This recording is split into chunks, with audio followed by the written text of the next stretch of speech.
عبادت کرو تو اس بات کی بھی غور و فکر کرو کہ ہم نیک عمل کر رہے ہیں یا برا عمل کر رہے ہیں، ہمارا یہ عمل کس طرف جا رہا ہے۔ وہی قرآن مقدس کی ایک سورہ قصص کی آیت نمبر 77 آپ دیکھیں، اللہ تعالیٰ فرماتا ہے کہ وَأَحْسِن كَمَا أَحْسَنَ اللَّهُ عَلَيْكَ، کہ اللہ تعالیٰ کے ان احسانات کو یاد کرو، اللہ تعالیٰ کے ان احسانات کو یاد کر کے جو اس نے تم پر کیے ہیں دوسروں کے ساتھ بھی حسن سلوک کرو، دوسروں کے ساتھ بھی مہربانیاں کرو۔ اور وہی سورہ بقرہ کی آیت نمبر 201 کے اندر، یہ تو ساری تقریر کا خلاصہ ہی ہے، اللہ تعالیٰ فرماتا ہے کہ ربنا آتنا فی الدنیا حسنہ وفی الآخرۃ حسنہ، اے اللہ ہماری دنیا کو بھی اچھا بنا، اے اللہ ہماری آخرت کو بھی اچھا بنا۔ عزیزان محترم، آپ غور کریں کہ یہ جو احسان ہے، احسان جس کا مادہ حسن ہے، اس مادے کے ساتھ اور اس حسن کے ساتھ قرآن مقدس کی تعلیم اور قرآن مقدس کی ان تفصیلات سے اس بات کی سمجھ آتی ہے کہ پروردگار عالم ہم سے یہ فرمانا چاہتا ہے، خداوند قدوس کا ہم سے یہ مطالبہ ہے کہ اپنے تمام معاملات کے اندر احسان پیدا کریں، تمام معاملات کے اندر احسان پیدا کریں۔ احسان سے مراد یہ کہ اچھائی، بھلائی، نیکی، اعلیٰ درجے کی منزلیں اپنے سارے اعمال کو، معاملات کو، عبادات کو فائز کریں۔ عزیزان ملت، اسی تلاش احسن کی ہماگیر تحریک کا اگر کوئی نام ہے تو اسی کو علم تصوف کہا جاتا ہے۔ اور یہ بات مولوی شکیل نہیں کہہ رہا بلکہ شاہ ولی اللہ محدث دہلوی رحمۃ اللہ تعالی علیہ اظہار الخفا جلد 2 صفحہ نمبر 42 میں ارشاد فرماتے ہیں کہ تصوف نام او احسان، شاہ ولی اللہ محدث دہلوی فرماتے ہیں کہ تصوف بعرف شرع نام او احسان است، کہ تصوف کو شرع کی اصطلاح میں، شرع کے عرف میں احسان کو شرع کے عرف میں تصوف کہا جاتا ہے۔ تصوف بعرف شرع نام او احسان است، کہ تصوف جو یہ احسان کا کانسیپٹ ہے نا حدیث شریف میں، اسی کو شرع میں تصوف کہا جاتا ہے۔ تو بہر خیر میرے عزیز، یہ باتیں صرف یہی تک محدود نہیں ہیں بلکہ فقہ حنفی کی بڑی معتبر کتاب، بڑی معتبر کتاب در مختار کے صاحب در مختار نے بڑی پیاری بات کا ارشاد فرمائی۔ آپ فرماتے ہیں کہ وَأَمَّا أَصْلُ الْعِلْمِ ترشی پڑھیے اللہم صلی علی سیدنا و شفیعنا مولانا محمد نبی الامی و آلہ و اصحابہ بارک وسلم صلو علیہ وسلم علیہ یا سیدی یا صلی اللہ علیہ وسلم۔ صاحب در مختار فرماتے ہیں کہ اور رہا علم قلب، اور رہا علم قلب کا حاصل کرنا، تو یہ علم قلب کا حاصل کرنا، دل کے علم کا حاصل کرنا، باطن کے علم کا حاصل کرنا، یہ فرائض میں سے ایک فرض ہے۔ عزیزان محترم، تو عزیزان ملت، ان مختصر سی گفتگو سے یہ بات تو ہمیں آپ کو بخوبی معلوم ہو گئی کہ تصوف کو، حقیقت میں تصوف کو ہی احسان کے ساتھ تعبیر کیا جاتا ہے، اور اس احسان کی تعلیم اللہ کے رسول صلی اللہ علیہ وسلم نے مختلف مقامات پر اپنے پیارے صحابہ کرام رضوان اللہ تعالی علیہ اجمعین کو دی۔ اچھا، ایک دوسری بات میرے عزیز کہ جتنے بھی اعمال ہیں یہ جن کا تعلق ایمانیات سے ہے، جن کا تعلق اسلامیات سے ہے، ان سب کی حقیقت تک پہنچنے کے لیے علم روحانیت سے حظ وافر عطا ہونا یہ انتہائی ضروری اور لازمی ہے۔ ان کی حقیقت ایمانیات ہو یا عبادات ہو، ان کی حقیقت تک پہنچنے کے لیے علم تصوف کا حصول، علم روحانیت کا حصول یہ انتہائی ضروری اور لازمی شے ہے۔ آپ اس کو ایک مثال کے ذریعے سے سمجھ سکتے ہیں، ماشاءاللہ یہاں پر علماء کرام موجود ہیں، کہ ایک مثال بڑی مختصر سی ہے کہ آپ کسی بھی چیز کو دیکھ لیں، ہر چیز کا ایک ظاہر ہوتا ہے اور ایک اس کی حقیقت ہوتی ہے۔ مثال کے طور پر آپ کسی پھل کو لے لیں، مثال کے طور پر آپ سیب کو لے لیں۔ دنیا کے اندر بہت قسم کا سیب پایا جاتا ہے، مگر مختلف قسم کے سیب پائے جانے کے باوجود بھی ایک ہی موسم میں کچھ سیب ایسے ہیں کہ جن کی قیمت 60-70 روپے کلو ہوتی ہے، کچھ سیب ایسے ہیں کہ جن کی قیمت 150-200 روپے تک پہنچی ہوئی رہتی ہے۔ ان دونوں سیبوں کے اندر جو خاص بات ہوتی ہے وہ یہ ہے اوپر سے دیکھنے میں بھی بالکل سیم ہی محسوس ہوگا، جو اس کی بناوٹ ہے وہ سیم ہی محسوس ہوگی، مگر اس کی لذت، اس کا مزہ، اس کے کھانے پر جو ہر مرتبہ منہ کے چلانے پر جو لذت محسوس ہوتی ہے، اس بات کو جان لے۔ اوپر سے ظاہری طور پر تو سب سیم نام رکھ دیا، مگر اسے جب کھایا جا رہا ہے تو کھائے جانے کے وقت ایک عجیب کیفیت، ایک عجیب احساس پیدا ہوتا ہے کہ نہیں یار واقعی کیا لذیذ سیب ہے، اور کھانے کا جی کرتا ہے، اور کھانے کا جی کرتا ہے، اور کھانے کی چاہت ہوتی ہے۔ ایک جیسے میں آپ کو بتاؤں کہ بعض مرتبہ سیب آپ لینے کے لیے جائیں تو کچھ خسخسا سیب ہوتا ہے اور کچھ ہوتا ہے بالکل حلوہ کی طرح سیب ہوتا ہے، تو جو حلوہ والا سیب ہوتا ہے نا اسے لوگ جلدی پسند نہیں کرتے، اور جو تھوڑا سا خسخسا ٹائپ کا ہوتا ہے لوگ اسے کھانا پسند کرتے ہیں، جو تھوڑا ناشپاکی سے ملتا جلتا، جس کے کھانے میں منہ کے چلانے میں جس کا انداز ویسا ہوتا ہے۔ تو میرے عزیز بتانا یہ چاہتا ہوں کہ کیا وجہ ہے، سیب تو ظاہری طور پر تو دونوں ایک ہی طرح کے ہیں، مگر کیا وجہ ہے کہ دونوں کی قیمتوں میں اتنا فرق کیسے ہو گیا، دونوں کی قیمتوں میں اتنا فرق کیسے ہو گیا، جبکہ ظاہری طور پر تو دونوں ایک طرح کی ہیں۔ تو کہنا پڑے گا کہ ایک کی حقیقت دوسرے کی حقیقت سے مختلف ہے، ایک کی حقیقت لوگوں کو اپنی طرف مائل کرتی ہے، لوگوں کو اپنی طرف متوجہ کرتی ہے، اور دوسرے کی حقیقت اپنے سے دور کرتی ہے۔ ایک مرتبہ چکھ لینے کے بعد دوبارہ ہاتھ بڑھانے کی نوبت اور دوبارہ ہاتھ بڑھانے کی چاہت نہیں پیدا ہوتی۔ عزیزان ملت، اسی کو مقام یقین کہتے ہیں، اسی کو مقام حق کہتے ہیں کہ جب شہید خداوند قدوس کا دیدار کر لیتا ہے تو جنت میں پہنچ جانے کے باوجود بھی خداوند قدوس کی بارگاہ میں ملتجی ہوتا ہے، اے اللہ دوبارہ دنیا میں بھیج دے، دوبارہ مجھے شہید کیا جائے، میں تیرے جلووں کا دیدار کروں، پھر مجھے زندہ کیا جائے، تیری راہ میں شہید ہو جاؤں، اور یہ سلسلہ یوں ہی چلتا رہے۔ عزیزان ملت، اس کی بنیادی وجہ کیا ہے کہ وہ ایمان کی حقیقت کو پہچان لیتا ہے، ایمان کی حقیقت کو اور مقام یقین کو پا لیتا ہے۔ اسی مقام یقین اور مقام حقیقت کے حصول کی بنیاد پر بار بار اس کا جی چاہ رہا ہے، بار بار اس کی طبیعت چاہ رہی ہے اس کے مطالبے کے لیے۔ تو عزیزان ملت، شے کی حقیقت، مثال کے طور پر آپ الفاظ دیکھ لیں، شیر اور شیر، شین یا اور را، ان تینوں کے مجموعہ کو شیر کہتے ہیں۔ لکھنے میں زبر زیر تو لگایا نہیں جاتا عام طور پر، اب سیاق و سباق سے پتہ لگانا ہوگا کہ یہاں پر شیر ہے کہ شیر ہے۔ لکھنے میں دونوں ایک طرح کے ہیں۔ شیر کا مطلب جانتے ہیں آپ لوگ کیا ہوتا ہے؟ شیر مطلب کیا ہوتا ہے؟ شیر ایسی میٹھی شے کہ جس کو انسان کھاتا ہے، ایسی میٹھی شے کہ جو انسان کی غذا ہے، ایسی شے کہ جو انسان کی غذا ہے، اسے شیر کہتے ہیں۔ اور شیر اسے کہتے ہیں کہ انسان جس کی غذا ہے، انسان جس کی غذا ہے، تو لفظ تو ایک طرح کے ہیں مگر ان کی حقیقتیں مختلف ہیں، ان کی طبیعتیں مختلف ہیں، ان کا باطن مختلف ہے۔ تو عزیزان ملت، یہ کہنا پڑے گا کہ یہ الفاظ کی حقیقتیں، جب الفاظ کے اندر یہ بات ہے کہ ان کی حقیقتیں ان کے ظاہر سے مختلف ہوتی ہیں، تو یہ ایمان، یہ اسلامیات، یہ ایمانیات، یہ معاملات، اس کا بھی ایک ظاہر ہے، اس کا بھی ایک باطن ہے۔ اسی ظاہر کے ساتھ ساتھ باطن میں حسن کے پیدا کر لینے کا نام تصوف رکھا جاتا ہے، اور اس کا نام احسان رکھا جاتا ہے۔ عزیزان محترم، ایک مثال سے آپ اور سمجھ لیں، آپ نے کاغذ کے اوپر آگ لکھ دیا، اب آپ مجھے بتائیں کہ کیا یہ کاغذ جل جائے گا؟ الف مصبرہ گاف ساکن آگ، آپ نے آگ لکھ دیا، کاغذ جل جائے گا؟ نہیں جلے گا۔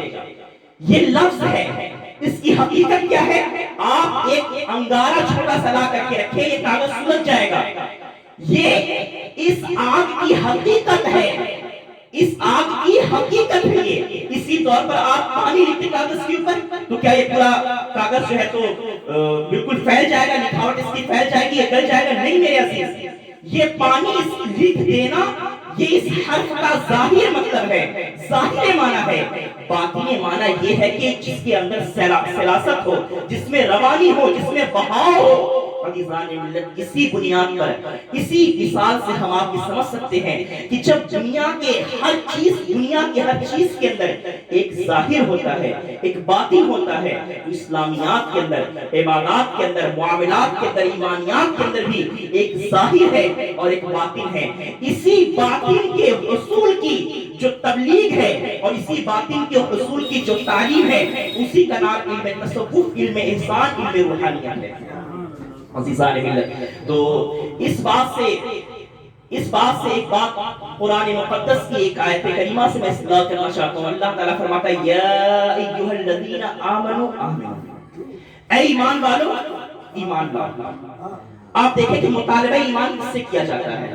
جو کافر ہو، جو مشرک ہو، مطالبہ ایمان کافر و مشرک سے کیا جاتا ہے۔ مگر یہاں پر اللہ تعالیٰ کا ارشاد اور فرمان کہ اے ایمان والو ایمان لاؤ، اس میں کیا مطالبہ، اس میں کیا حکمت ہے؟ تو عزیزان ملت، اس میں حکمت یہی ہے کہ اے لوگوں جو زبان سے کلمہ پڑھ چکے ہو، جو دل سے اللہ تعالیٰ کو ایک مان چکے ہو، اللہ تبارک و تعالیٰ کے اسی ماننے اور اسی یقین و اقرار کو ہمیشہ اپنی زندگی کے اندر جگہ دے دو، اپنے سارے معاملات میں جگہ دے دو، پھر تم یقیناً ایمان والے ہو جاؤ گے۔ عزیزان ملت، تو اے ایمان والو ایمان لاؤ، یا ایھا الذین آمنوا آمنوا، اے ایمان والو ایمان لاؤ۔ اس سے آپ ایک طور پر ایک ایسے سمجھ سکتے ہیں کہ داتا گجبہ شریح حجویری رحمۃ اللہ تعالی علیہ نے اس بات علم کے باب میں کشف المحجوب شریف کے اندر ایک واقعہ نقل کیا ہے۔ آپ فرماتے ہیں غالباً اس بات علم میں بالکل آخری جو چیپٹر ہے، آخری چیپٹر میں یہ واقعہ ہے کہ داتا گجبہ شریح حجویری فرماتے ہیں کہ ایک آقا تھا اور اس کا ایک غلام تھا۔ اس غلام کی جو بیوی تھی وہ بڑی خوبصورت، بڑی حسین و جمیل تھی۔ تو اس غلام سے آقا نے کہا کہ ایسا ہے کہ تم جاؤ اور باغ میں سے جا کر کے کچھ انگور اور کچھ دیگر پھل توڑ کر کے لاؤ، مجھے اس وقت کھانے کی حاجت ہے۔ اور اس کی نیت اپنے غلام کی عورت پر، اپنے غلام کی بیوی پر اس کی نیت خراب ہو چکی تھی۔ اس نے اس خادمہ کو، شوہر کے جانے کے بعد اس خادمہ کو حکم دیا کہ گھر کے جتنے بھی دروازے ہیں، کھڑکیاں ہیں، سب کو بند کر دو، سب پر پردہ ڈال دو، سب کو بند کر دو۔ وہ آقا کی بات کو مانتی ہے اور سارے کے سارے دروازے بند کر دیتی ہے۔ سارے کے سارے دروازے، غلام نہیں تھا بلکہ خادم تھا، نوکر تھا، اور وہ نوکر کی بیوی تھی۔ تو اس نے خادمہ نے جو ہے نوکر کی بیوی نے بات مانی، سارے کے سارے دروازے بند کر دیا۔ داتا گجبہ شریح حجویری فرماتے ہیں کہ جب وہ اپنے آقا کے پاس، اپنے شوہر کے آقا کے پاس آتی ہے تو وہ آقا کہتا ہے کہ کیا تم نے سارے دروازے بند کر دیے، ساری کھڑکیاں بند کر دی؟ تو اب وہ خاتون کہتی ہے کہ ہاں میں نے جتنے بھی دروازے تھے سارے دروازے بند کر دیے، جتنی بھی کھڑکیاں تھی ساری کھڑکیاں بند کر دی۔ وقفے کے بعد کہتی ہے کہ مگر ایک کھڑکی کھلی ہوئی ہے، ایک کھڑکی کھلی ہوئی ہے، ایک دروازہ کھلا ہوا ہے، ایک در کھلا ہوا ہے۔ ابھی بھی آقا کا دماغ کام نہیں کر رہا ہے۔ آقا مسلمان ہے، کلمہ پڑھتا ہے، لا الہ الا اللہ محمد رسول اللہ کا ورد کرتا ہے، مگر ابھی بھی عقل پہ پٹی پڑی ہوئی ہے، ابھی بھی عقل پر پردہ پڑا ہوا ہے، ابھی سمجھ میں نہیں آ رہا۔ خاتون کہتے ہیں کہ بس ایک دروازہ کھلا رہ گیا ہے، اس دروازہ کو میں بند نہیں کر سکتی۔ ابھی بھی سمجھ میں نہیں آ رہی۔ وہ آقا پھر کہتا ہے کہ وہ کون سا دروازہ سے تو بند نہیں کر سکتی؟ تو وہ خاتون دوبارہ پھر کہتی ہے کہ وہ دروازہ پروردگار عالم کی بصیرت کا دروازہ ہے کہ اللہ تعالیٰ دیکھ رہا ہے، میں اس دروازے کو بند نہیں کر سکتی۔ عزیزان ملت، آپ مجھے بتائیں کہ اس آقا کو یہ علم تھا کہ اللہ تعالیٰ دیکھتا ہے، مگر یہاں اس کوٹھری میں پہنچ کر کے، اس گھر میں پہنچ کر کے اس کا یقین، یہ اس کا یہ ایمان رخصت ہو رہا تھا کہ خداوند قدوس یہاں بھی دیکھ رہا ہے۔ اور اس خاتون کے کہنے پر اسے جو یہ علم تھا وہ مستحضر ہو گیا، جو علم تھا اسے یاد آ گیا، جو بھول گیا تھا وہ ذکر ہو گیا، جو غفلت پڑ گئی تھی اسے ذکر کی بنیاد پر یاد آ گیا، ذکر کی بنیاد پر، خاتون کے ذکر کی بنیاد پر اس مرد کو بھی یاد آ گیا، اس آقا کو بھی یاد آ گیا۔ تو وہ باز آ گیا اور اپنے ہاتھوں کو پیچھے کیا اور اس نے توبہ استغفار کیا۔ عزیزان ملت، اس واقعے سے کیا بات سمجھ میں آئی کہ ان اللہ والوں کی بارگاہ میں جب آپ جائیں تو یہ ذکر کرتے ہیں۔ ہمیں لگتا ہے یہ اللہ کا جو ذکر ہوتا ہے صرف اپنے قلب کو نورانی بنانے کے لیے ہوتا ہے۔ عزیزان ملت، آپ نے ہر لمحہ اس بات کو سنا ہوگا کہ جو اللہ کا ذکر ہوتا ہے نا، بندہ ہر لمحہ جب اس میں مقامات حاصل کر لیتا ہے تو ہر لمحہ اس کا باطن اللہ اللہ اللہ پڑھ رہا ہوتا ہے۔ اور یہ کسی بھی خانقاہ سے مخفی نہیں ہے، چاہے وہ کوئی بھی خانقاہ ہو، ہر خانقاہ کے اندر یہ ذکر اسم ذات اور ذکر استغفار یہ سارے اذکار کروائے جاتے ہیں۔ اس کی معلوم بنیادی وجہ کیا ہوتی ہے؟ اس ذکر کے حوالے سے میرے عزیز میں نے کئی کتابوں کے اندر اپنی کم علمی اور بے مدعاتی کے ماحول میں بھی کئی کتابوں کا مطالعہ کر کے سب سے بہتر جو تعریف مجھے لگی وہ تعریف یہ ہے کہ ذکر رفع غفلت کو کہتے ہیں۔ ذکر کسے کہتے ہیں؟ رفع غفلت کو۔ رفع یقوب معنی اٹھنے، ہر جانے، ختم ہو جانے کے، کہ جب غفلت ختم ہوتی ہے وہیں سے مقام ذکر شروع ہوتا ہے۔ جب بندہ ذکر کرتا ہے، جب بندہ اللہ اللہ کی ضربیں لگاتا ہے اور اس کے رگوں پہنے یہ ذکر اس میں ذات سما جاتی ہے، یہ ذکر اس میں ذات کی بنیاد پر تجلیات خداوندی اس کے قالب کو گھیر لیتی ہے، تو اسی قالب کے گھیر لینے کی بنیاد پر اب اس کے قدم غلط کام کی طرف نہیں جاتے، اس کے قدم، اس کے ہاتھ، اس کی نگاہیں، اس کی زبان، اس کے کان یہ غلط کام کی طرف نہیں جاتے۔ عزیزان ملت، اسی تعلیم کی اشد ضرورت ہے، اسی تعلیم کی اکثر ضرورت ہے۔ اور یہ میں صرف میں نہیں کہہ رہا کہ ہمیں خانقاہ سے تعلق رکھتے ہیں، بلکہ یہ سیدنا امام مالک رحمۃ اللہ تعالی علیہ کے ایک شاگرد ہیں عبد الرحمن ابن یوسف رحمۃ اللہ تعالی علیہ۔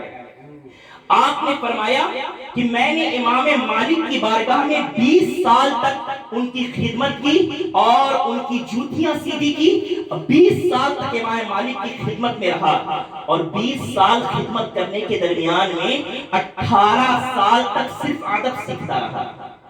18 سال تک صرف ادب سیکھتا رہا۔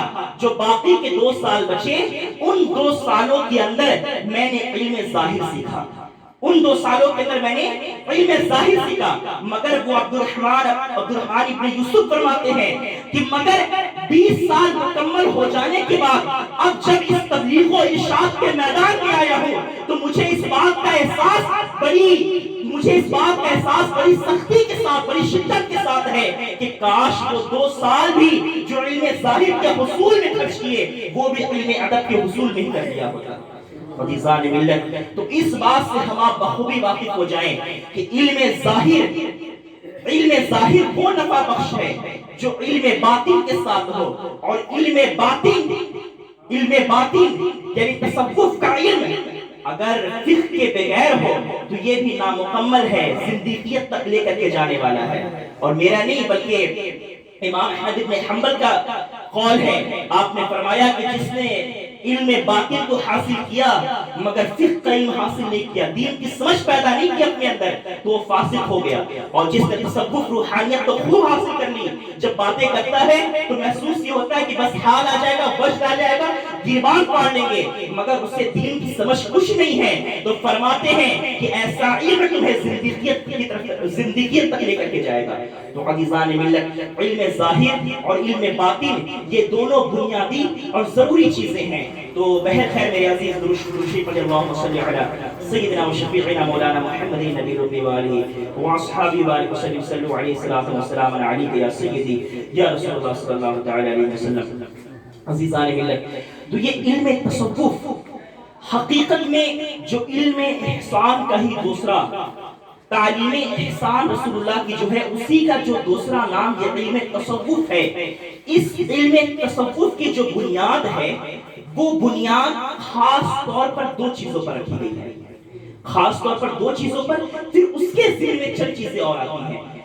اصولیات کے اندر اگر دیکھیں آپ تو اس علم تصوف کی بنیاد 2 بنیادی چیزوں پر رکھی گئی ہے۔